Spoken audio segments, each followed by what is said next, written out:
രാമജന്മഭൂമി പ്രാണപ്രതിഷ്ഠയ്ക്കായി ഒരുങ്ങുമ്പോൾ കർസേവ കാലഘട്ടത്തിനിടയിൽ അയോധ്യയിലെത്തിയ വനിതകൾക്കും അനുഭവങ്ങൾ പറയാനുണ്ട്. 1991 കേരളത്തിൽ നിന്ന് അയോധ്യയിലേക്ക് പോയ 9 വനിതകളിൽ ഒരാളാണ് വടക്കാഞ്ചേരി ജ്ഞാനാശ്രമത്തിലെ സ്വാമിനി സ്വയം പ്രഭാനന്ദമയി സരസ്വതി.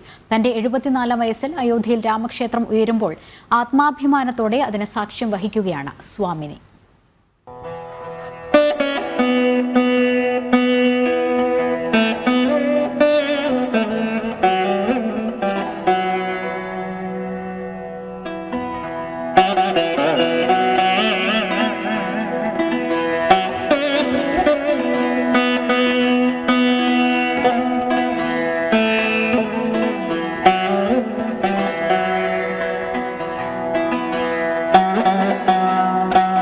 ഹരിയോം 1991 അതായത് 90 കർഷകർ പോയി കൊടിയൊക്കെ നാട്ടി ആ കൊത്താരുമാര അതിൻ്റെ വാർഷികത്തിന് ഇടുക്കി, കോട്ടയം എല്ലാ ജില്ലയിൽ നിന്നും ഉണ്ടായിരുന്നു ആൾക്കാർ.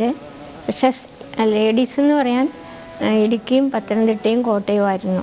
അതിൽ ഞങ്ങൾ 3 ജില്ലയിൽ നിന്ന് 3 പേരുണ്ടായിരുന്നു. അത് ഞങ്ങളിങ്ങനെ ട്രെയിനാണ് പോയത്. ഞാൻ വിശ്വ പരിഷത്തിൻ്റെ അന്ന് പ്രവർത്തകയായിരുന്നു, ജില്ലാ ഉത്തരവാദിത്വം ഉണ്ടായിരുന്നു.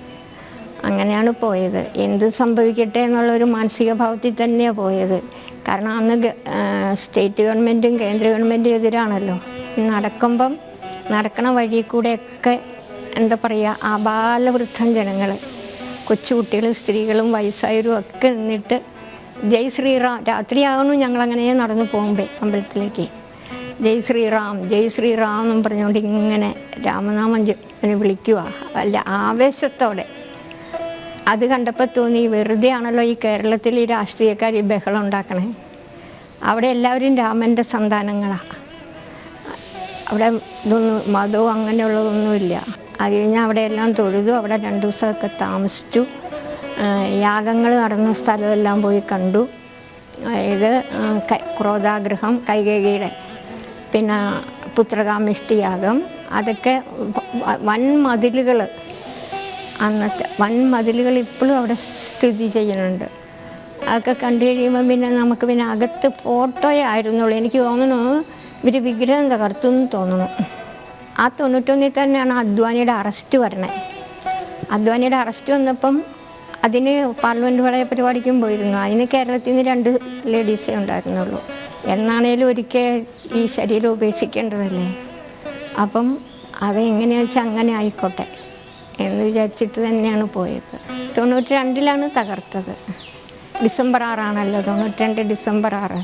അപ്പം എനിക്ക് അഭിമാനം തോന്നി. അതല്ലേ നമുക്ക് വലിയ, കാരണം ഈ ബാബറി മസ്ജിദ് എന്ന് പറഞ്ഞാലും ഞാനൊരിക്കൽ അവിടെ നാട്ടിൽ പൂർവാശ്രമം തൊടുപുഴയാണ്. അവിടെ നിന്ന് കുറച്ചടുത്തൊരു സ്ഥലത്ത് പോയപ്പോൾ ഞാനിതേപ്പറ്റി പ്രഭാഷണം ചെയ്തപ്പോൾ ഞാൻ പറയും, കേരളത്തിലെ രാഷ്ട്രീയക്കാർ പ്രശ്നം ഉണ്ടാക്കുന്നത്, അവിടെ പ്രശ്നങ്ങളൊന്നുമില്ല, ഒരു മതസ്ഥർക്കും വിഷയമില്ല അവിടെ രാമക്ഷേത്രം വന്നതിന്. നമ്മുടെ അനുഭവം അതായിരുന്നു.